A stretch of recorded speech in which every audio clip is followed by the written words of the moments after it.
빵집 주인 미나 씨는 고민이 있었어요. 분명히 장부는 흑자인데 왜 통장 잔고는 늘 바닥일까요? 그때 꼼꼼하고 반듯한 옷을 입은 신사 한 분이 나타났어요. 저는 수입 지출표를 다루는 인표라고 합니다. 당신의 장부 속 이익을 보여주러 왔지요. 인표 씨는 미나 씨의 장부를 펼쳐 보였어요. 보세요, 미나 씨. 당신은 빵을 팔아 100만 원을 벌었고 재료비와 월세를 빼고도 20만 원이 남았어요. 당신은 이익을 냈습니다. 하지만 미나 씨는 여전히 고개를 갸웃거렸어요. 이익이 났는데 왜 다음 달 재료 살 돈이 부족한 거죠? 바로 그때 자유로운 옷차림의 아가씨가 나타났어요. 안녕하세요. 저는 현금 흐름표를 다루는 현금이라고 해요. 장부 속 이익만으로는 알 수 없는 이야기가 있답니다. 현금 씨는 미나 씨의 통장 내역을 보며 말했어요. 인표 씨는 외상으로 판 빵값도 모두 수입으로 계산했지만 그 돈은 아직 미나 씨의 통장에 들어오지 않았어요. 그리고 다음 달 월세를 미리 낸 것도 지출로 잡히지 않았죠. 인표 씨는 벌어들인 돈을, 저는 실제로 들어오고 나간 돈을 이야기하는 거예요. 이익이 있어도 현금이 없으면 빵집은 문을 닫아야 해요. 미나 씨는 이제야 깨달았어요. 인표 씨는 우리 빵집의 건강 상태를 보여주는 의사 선생님이고 현금 씨는 오늘 당장 숨을 쉴 수 있게 해주는 공기와 같군요. 미나 씨는 이제 현금 씨의 조언에도 귀 기울였어요. 수입 지출표를 보며 이익을 확인하고 현금 흐름표를 보며 현금의 흐름을 관리했죠. 그렇게 미나 씨의 빵집은 매일매일 건강하게 성장해 나갔답니다. 인표 씨와 현금 씨는 두 사람 모두 미나 씨의 든든한 조언자가 되어 주었지요.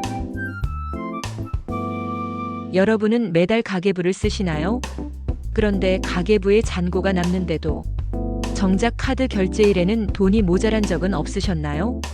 이는 수입 지출표와 현금 흐름표의 차이를 무시했을 때 생기는 전형적 문제입니다.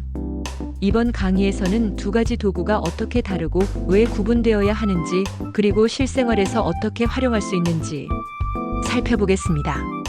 수입 지출표는 벌고 쓰는 구조를 보여줍니다. 일정 기간 동안의 수입과 지출을 기록한 표로서 가계부의 확장판이라고 할 수 있겠지요.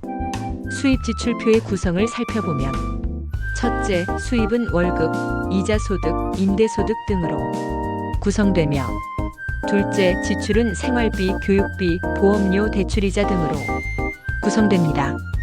사례를 살펴볼까요? 신혼부부가 있습니다. 맞벌이로 월 소득 합계가 500만 원, 지출이 420만 원이면 월 80만 원 흑자이지요. 우리 집은 매달 돈이 남는다라는 안도감을 느낄만 합니다. 하지만 수입 지출표가 막상 지출을 줄이고 저축을 늘릴지는 보여주지만 실제 결제일의 현금 사정은 나타나지 않습니다. 이를 보여주는 것이 현금 흐름표입니다. 현금 흐름표는 돈이 실제로 움직이는 시점을 기준으로 실제 현금이 들어오고 나가는 흐름을 기록한 것입니다. 현금 흐름표의 핵심 질문은 돈이 언제 들어오고 언제 나가는가입니다. 사례를 살펴봅니다. 단, 분석의 편의를 위해 여기서는 가계의 수입 지출표와 기업의 손익계산서를 구분하지 않습니다. 그러나 이는 중요한 차이가 있으니 차후 다른 곳에서 추가 학습하시기를 권장합니다.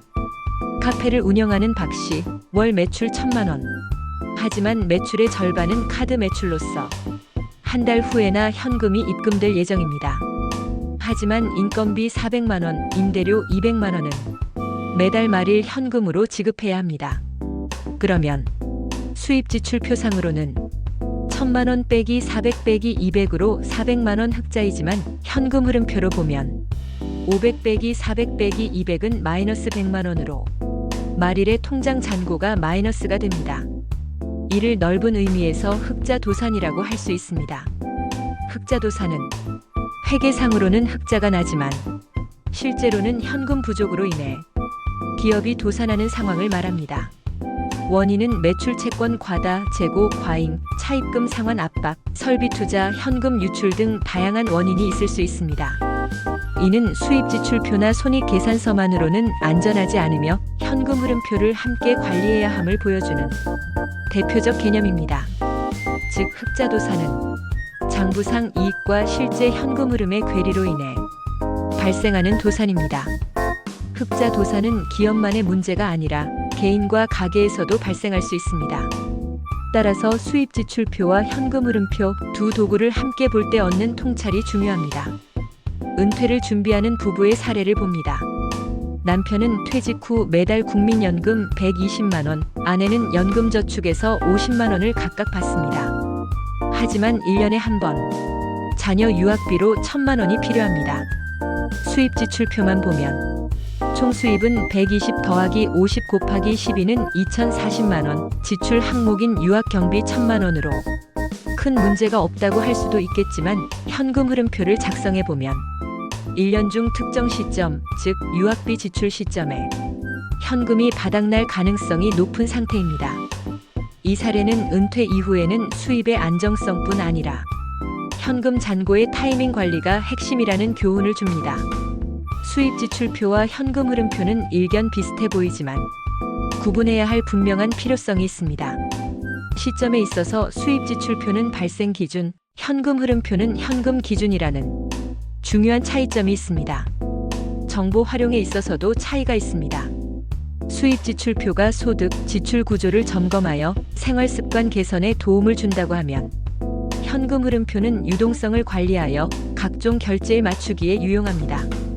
재무 안정성 측면에서는 두 자료가 함께 있어야 흑자 도산 같은 위험을 피할 수 있습니다. 정리와 결론입니다. 수입 지출표는 벌고 쓰는 구조를 보여주는 체중계와 같고 현금 흐름표는 현금 잔고가 버틸 수 있는가를 보여주는 심전도와 같습니다. 두 가지를 함께 관리할 때 비로소 제대로 된 개인 재무의 건강 진단이 가능합니다. 이상입니다. 감사합니다.